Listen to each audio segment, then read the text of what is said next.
करो या मरो की जंग में फेल हुए अफगान, हार के मुहाने में फंसी टीम को मेंडिस ने निकाला। मोहम्मद नबी के छक्के में उड़े वेला लागे, एक ही ओवर में ठोक दिए 5 छक्के। जीत के साथ सुपर 4 में पहुंची श्रीलंका, एशिया कप से बाहर हुई अफगान आर्मी।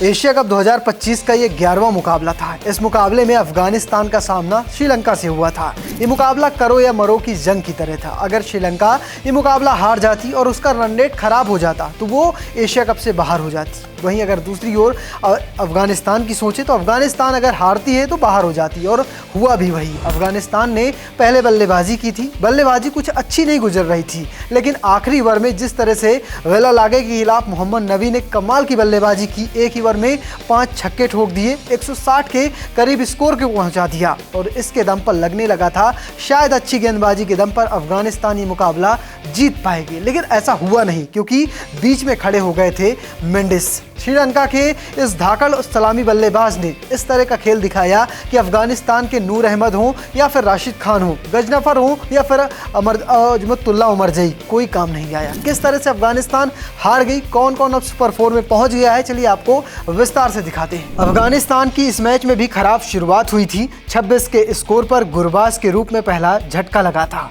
32 के स्कोर पर टीम को दूसरा झटका लगा। नुआन तुसारा ने करीम जन्नत को बोल्ड किया। इसके बाद तुषार ने ही सदीकुल्ला अटल को बोल्ड किया। वो सिर्फ 18 रन बना पाए। टीम को चौथा झटका दुष्यंता चमीरा ने दिया। उन्होंने डार्विस रसूली को कुशल परेरा के हाथों कैच आउट कराया। वो 9 रन बनाकर लौटे। पारी का 12वां ओवर फेंकने आए दशुन शनाका ने अजमतुल्ला उमरजई को बोल्ड किया। वो सिर्फ 6 रन बना पाए। 24 रन पर खेल रहे इब्राहिम जारदान के रूप में छठा विकेट गिरा। 24 रन बनाकर खेल रहे कप्तान राशिद खान को तुषार ने बोल्ड कर दिया। 137 पर 7 विकेट खो चुकी अफगानिस्तान टीम को मोहम्मद नबी का सहारा मिला। उन्होंने पारी के आखिरी ओवर में कमाल की बल्लेबाजी की। वेला लागे के खिलाफ 5 छक्के लगाए और कह सकते हैं कि एशिया कप में अपना सबसे तेज अर्धशतक पूरा कर लिया। 20 गेंदों पर उन्होंने अपना अर्धशतक पूरा किया और इसके साथ साथ आपको बता दें कि वो 60 रन बनाकर आउट हुए 22 गेंदों पर। कुछ इस तरह से पहली पारी घटी थी। श्रीलंका के गेंदबाजों की बात करें तो नुआन तुषारा ने कमाल की गेंदबाजी की। 4 विकेट उन्होंने अकेले दम पर चटकाए। इसके अलावा वेला लागे हों, दशुन शनाका हों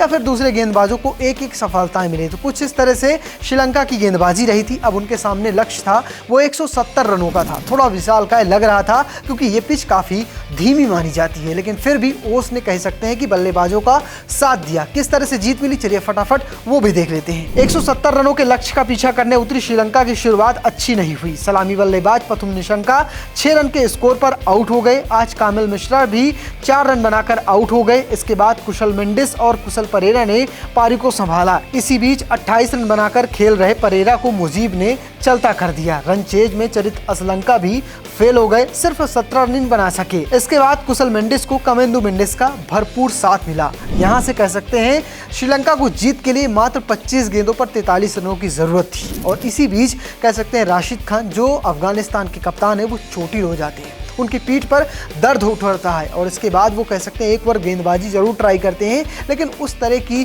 फुर्ती, उस तरह का तीखापन नहीं नजर आता जिसके लिए राशिद खान को जाना जाता है। और कह सकते हैं कि मेंडिस एक छोर पर खड़े रहते हैं, कमाल की बल्लेबाजी करते हैं, अपना अर्धशतक पूरा करते हैं और 70 से ज़्यादा रन बनाते हैं और टीम को विजेता बना देते हैं। जहाँ एक वक्त लग रहा था शायद श्रीलंका ये मुकाबला हार जाए थी, श्रीलंका ने इस मुकाबले को बड़े आराम से जीत लिया और इसी के साथ सुपर 4 में अपनी जगह भी पक्की कर ली है। श्रीलंका के जीतते ही एक चीज और तय हो गई है, अगर अफगानिस्तान जीती और अफगानिस्तान अगर कम रनों से हराती तो अफगानिस्तान और श्रीलंका दोनों सुपर 4 में जाते, लेकिन श्रीलंका के जीतने के बाद अफगानिस्तान पूरी तरह से एशिया कप से बाहर हो गई है, जबकि बांग्लादेश जिसका रन रेट खराब था वो कह सकते हैं सुपर 4 में पहुंच चुकी है। ग्रुप ए से श्रीलंका और बांग्लादेश अब पहुंच चुके हैं। अगर बात करें ग्रुप बी की तो उसमें इंडिया पहले ही जा चुकी थी सुपर 4 में, वहीं पाकिस्तान भी पहुंच चुकी है। तो यानी जो 4 टीमें सुपर 4 में खेलेंगी उसमें श्रीलंका होगी, बांग्लादेश होगा, साथ में पाकिस्तान होगा और टीम इंडिया उनका मुकाबला करेगी। तो फिलहाल आपको क्या लगता है इस बार एशिया कप का खिताब